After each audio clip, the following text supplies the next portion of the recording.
बांग्लादेश वाले ऐसा यार खेलने दो ना मेरे भाई को मतलब सोच বাংলাদেশওয়ালারা কেন এমন করে? খেলতে দাও না আমার ভাই মুস্তাফিজকে। ভাবো একটু, চেন্নাইয়ের অল্প হলেও ক্ষতি হবে। আইপিএল এর মাঝপথেই মুস্তাফিজকে দেশে ফেরত আনার ব্যাপারে বাংলাদেশের নির্বাচকদের উপর ঠিক এভাবেই বিরক্ত দেখালেন সাবেক ভারতীয় ক্রিকেটার এবং ক্রিকেট বিশ্লেষক আকাশ চোপড়া। চেন্নাই এবং লখনৌর ম্যাচের আগের দিন নিজের ইউটিউব চ্যানেলে আকাশ চোপড়া আফসোস করে মুস্তাফিজকে নিয়ে বলেছেন, চেন্নাইয়ের হয়ে আর খেলতে পারবেন না মুস্তাফিজ, আর অল্প কিছু সময়ই আছে মুস্তাফিজের হাতে। বাংলাদেশওয়ালারা কেন এমন করে? খেলতে দাও না আমার ভাইকে। ভাবো একটু, চেন্নাইয়ের অল্প হলেও ক্ষতি হবে।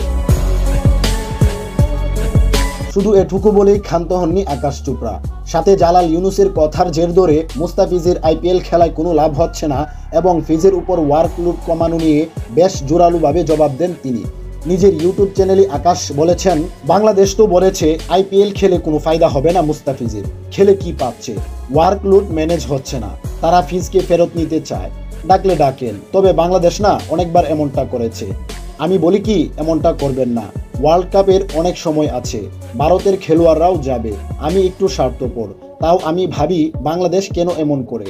যে ভালো করছে তাকে করতে দাও, পরের বছরে অনেক বড় অপশন হবে, মুস্তাফিজ অনেক টাকা পাবে এবং আমরা চাই সে অনেক টাকা কামাক। কিন্তু বাংলাদেশের এটা মনে হয় যে ওয়ার্ল্ড কাপের যে প্ল্যান করা হয়েছে সেটা তারা পাবে না, ট্রফি তারা উঠাতে পারবে না যদি কিনা তারা মুস্তাফিজের ওয়ার্কলোড ম্যানেজ করতে না পারে। কোনো ভারতীয় ক্রিকেট বিশ্লেষককে শুধু বাংলাদেশি এক খেলোয়াড়কে নিয়ে এত লম্বা সময় ধরে কথা বলতে খুব কম সময় দেখা যায়। তবে আকাশ চোপড়া নিজের রাগ অভিমান সব উগরে দিলেন মুস্তাফিজকে দেশে ফিরিয়ে আনার ব্যাপারে জানতে পেরে। কেননা এবারের আসরে মুস্তাফিজ আছেন ফর্মের তুঙ্গে। চেন্নাইয়ের হয়ে বোলিং বিভাগে বন্ধু পাতিরানাকে সঙ্গে নিয়ে দারুণভাবে খেলে যাচ্ছেন পাঠান মাস্টার। আইপিএলের শুরু থেকে এবার দারুণ ছন্দে মুস্তাফিজুর রহমান। সর্বশেষ ম্যাচে খরুচে বোলিং করলেও উইকেটের তালিকায় এখনও উপরের দিকে তার নাম। বাংলাদেশ দলের হয়ে শ্রীলঙ্কার বিপক্ষে সিরিজে তার পারফরমেন্স ছিল হতাশাময়, কিন্তু ভারতের ফ্রাঞ্চাইজি টুর্নামেন্টে তিনি দারুণ উজ্জ্বল।